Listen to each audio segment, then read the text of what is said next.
สามารถต่อยอดได้ในการเป็นธุรกิจในพลัสโคล่านี่แหละในพลัสโคล่านี่แหละคันว่าเฮาได้ข้อมูลที่ชัดเจนในบทเรียนที่ทางบริษัทเฮาส่งต่อให้บอกให้นะเนาะคันว่าเห็นทุกข้อทุกกระบวนการของเฮาเนาะที่สมบูรณ์แบบก็สามารถ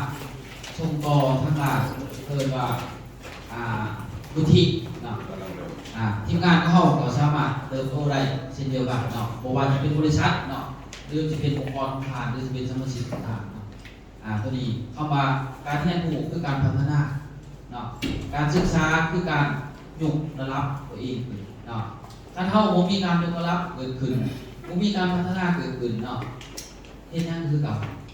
เนาะมันก็ส่งผลถึงว่าเฮาบ่มีการส่งต่อให้ทีมงานได้เฮาก็เลยจะเก่งผู้เดียวชู้ผู้เดียวนั่นคือปัญหาที่มันได้เกิดขึ้นในอนาคตเนาะแต่ว่าถามมื้อใดที่เฮาได้มาศึกษาเรื่อยๆเฮาเรียนเรื่อยๆเฮาก็มีความรู้สามารถไปส่งต่อให้ทีมงานเฮาได้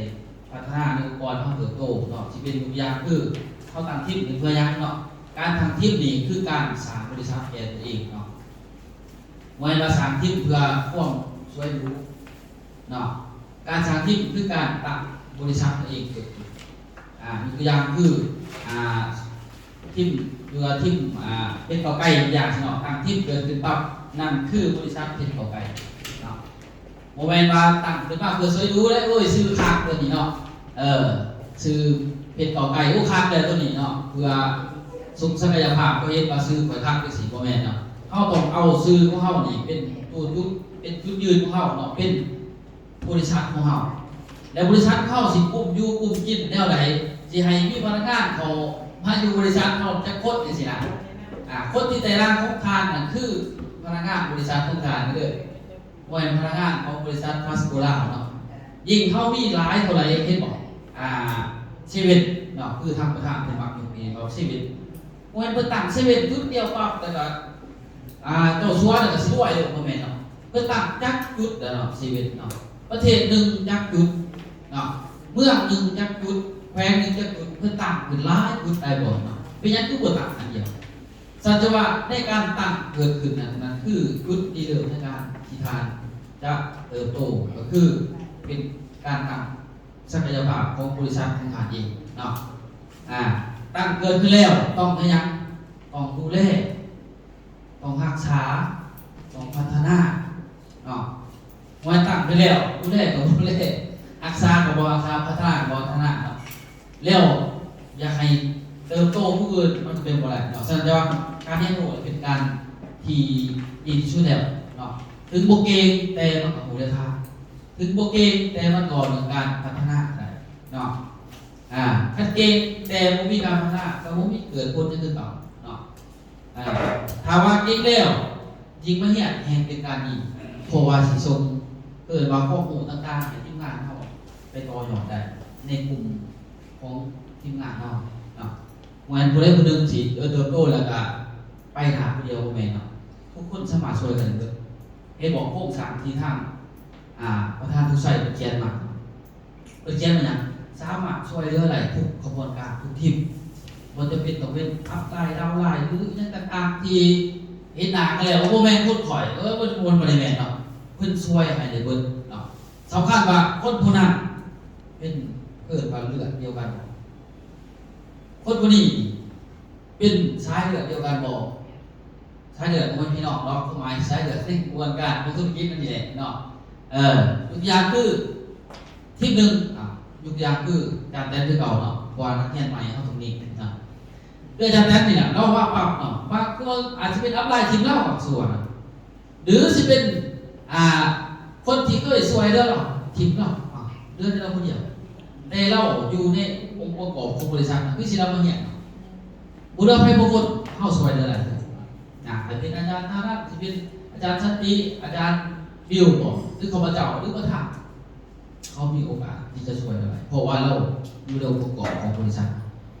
เรามีความตัดสินใจอยู่ในกองกำลังเฮาคันบ่ได้เนาะนี่คือจุดที่อยากให้ทุกคนมองเห็นเนาะผู้นำที่เฮียนจบแล้วมวยบาสิเก่งเนาะข้าพเจ้าตัดสินใจเลยว่าบ่เก่งเนาะบอกเลยว่าบ่เก่งเอาง่ายซะ นะแต่ว่าเฮาอยู่ในองค์ประกอบกันซื่อๆแสดงว่าในองค์ประกอบนี่เฮ็ดได้ดีขึ้นได้ต่อไปนะเฮาต้องฝึกทีมงานเนาะให้เป็นแบบคือเฮาบ่ให้เป็นแล้วไปเด้เป็นแล้วต้องมาสืบต่อพัฒนานี่คือสิมีการเจริญเติบโตแล้วกันบ่ว่าเป็นบริษัทแต่เป็นบริษัทตัวเองเนาะบ่ว่าพักโกได้เติบโตเฮาก็เติบโตจะได้เป็นที่ตั้งขึ้นอย่างปีนี้ได้ประมาณ10คนเป็นสมาชิกที่มีเป้าหมายแล้วปีหน้าอาจจะเป็น15ขึ้นโตนะอาจารย์แตนปีนี้มีอยู่5คนแต่เดือน12แล้วมีอีกเพิ่มอีก5เป็น10คนนั่นคือการเติบโตของเราเนาะแต่ถ้าปีนี้5ปีหน้าเหลือ3นั่นคือการถอยหลังเจ้าอนาคตเจ้าอาจสิจอด 100% เด้อเนาะเก่งได้เนาะแต่ต้องมีการพัฒนาเขาเนาะที่บอกพัฒนาเพิ่นสุดเราเพิ่นเก่งเนี่ยจักประเทศเพิ่นไปเรียนรู้จักก่อนเนาะได้ใบประกาศนียบัตรจักใบมาแต่ทุกมื้อแล้วมันว่าเรียนรู้แต่ละมื้อเขาไปเบิ่งได้ผูกกองคงเงินเบิ่งเนี่ยได้ระบบตัวนั้นบริษัทเครือข่ายจักแห่งก็เขาไปเบิ่งเขาไปกวาดเบิ่งนี่ตัวนี้มีรายได้ตัวนั้นเฮากวาดเบิ่งแล้วไว้เราไปเฮ็ดนำเราเอามาศึกษาเบิ่งว่ามันสิพัฒนาตัวใดองค์กรเรานั่นคือพาสโกลาเนาะคือกำลังนี่คือขบวนการที่เราพาเห็นข้าพเจ้าการได้ศึกษาเราพอข้าพเจ้าโอเคเรื่องนี้แต่ข้าพเจ้าพูดมาเห็นแล้วศึกษาแล้วพัฒนานี่คือจุดยืนของเราเนาะและทุกท่านที่ต่อไปอยากให้ลอกฝึกเบิ่งเนาะตอนนี้ผมเป็นยังแต่ว่ามีการพัฒนาขึ้นนั่นคือบาทเก่าของเราเนาะอยากให้เป็นลักษณะนั้นแต่ว่าบทเรียนของ VTC นี้ที่เฮาเรียนมาดีเนาะข้าพเจ้าซุปได้ง่ายเลยคือถ้าเฮามาเรียนรู้นั่นคือการเฮ็ดให้เฮาสามารถเติบโตได้เนาะจากตอนนี้3คนเนาะพัฒนาไปจาก1อีก2อีกเป็น5คนก็ยังโอเคเกิดขึ้นแล้วเนาะตอนนี้เฮามาเรียนอาจจะเป็น3ต่อไปเฮาอาจจะดึงคนมาอาจจะเป็น4หรือ5หรือ6เนาะมันสิเฮ็ดให้เฮาเติบโตไปเรื่อยๆเนาะจบ BTC แล้วยังบ่แล้วเนาะคือ NTP มันจะมีตลอดเด้อเนาะใน BTC นี่ก็จบไปแล้ว NTP นี่คือตัวสำคัญเลยเนาะสำคัญอยู่ไหนสำคัญเพราะว่าเรื่องโครงสร้างของบริษัทแนวทางบริษัทการส่งเสริมการพัฒนาเนาะการดึงทักษะต่างๆขององค์กรของท่านนี่คือจุดสำคัญที่เราต้อง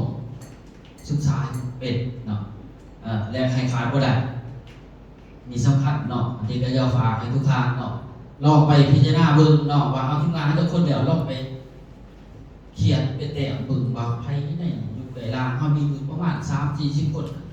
สิเอาจักคนมาลองฝึกมาเรียนเบิ่งเนาะเพื่อยังเพื่อให้องค์กรตัวเองนั่นแหละมันมีการพัฒนาเกิดขึ้นเนาะถ้าเรามีการจำทอเดียวๆนี่เฮามีโอกาสถึงเลือกแน่นอนถึงเลือกออกแน่นอนถึงต้มแน่นอนถึงเลือกออกแน่นอนแต่บางวันเราบริษัทดึงบอกเลยแต่ว่าเขาเองนะดึงเองมันแบบว่าเขาทอยนั้นเนี่ยไปเดี๋ยวผมมีไปอยู่ดุนเดียวสุดท้ายเวอร์เนาะเซ็ตนี่คือยุดยืนของเครือข่ายเนาะคันว่าเครือข่ายผมมีว่าเขาคนเดียวเนาะเครือข่ายคือ2-3-4-5นับไปเรื่อยๆนั่นคือเครือข่ายเนาะแต่ถามว่าเครือข่ายอยู่จุดเดียวแสดงโมแมนแหละโมแมนแหละเนาะเอ็กตีอย่างเดียวโยงเนาะแสดงว่าเฮามีแต่แอคชั่นอย่างเดียวบ่ไหวเลยเนาะครอบเอาไว้ว่า passive income บ่ต้องขึ้นตัวนั้นเนาะเป็นไปบ่ได้เพราะว่าเฮา3คนได้น้อยเท่าไรคำว่า passive income แฮงยิ่งมองบ่เห็นเด้อยิ่งเฮามีคนหลายเท่าไรนั่นคือ passive income ยิ่งหลายเท่านั้น3คนหลายๆเท่าไรนั่นคือเฮ็ดให้เฮามี passive income หลายๆเท่านั้นนี่คือจุดยืนของบริษัทเครือข่ายเนาะฝากทุกท่านเอาไปคิดเบิ่งเนาะในบทเรียนทุกข้อที่เราเรียนเนี่ยทุกท่านเป็นผลประโยชน์ของตัวท่านเองเบิดมวลของบริษัทเนาะนี่ก็ข้าพเจ้ากระสู้ประมาณน่ะเนาะของเวียนงานของเฮาเรียนที่ผ่านมาในปัจจุบันแต่ก็สิสืบต่อ NTP ให้สำเร็จเนาะ NTP ที่เฮาจะสืบต่อกันเนาะแต่ผู้ใดที่เรียนจบอยู่แล้วอยากให้ตั้งใจเข้ามาตื่มให้มันเสริมสมบูรณ์แบบตัวอย่างคืออาจารย์แตนนี่เนาะให้เข้ามาให้มันจบเนาะจบเพื่อตัวยอดบริษัทตัวเองเนาะตัวนี้แก้วด้วยกันเนาะ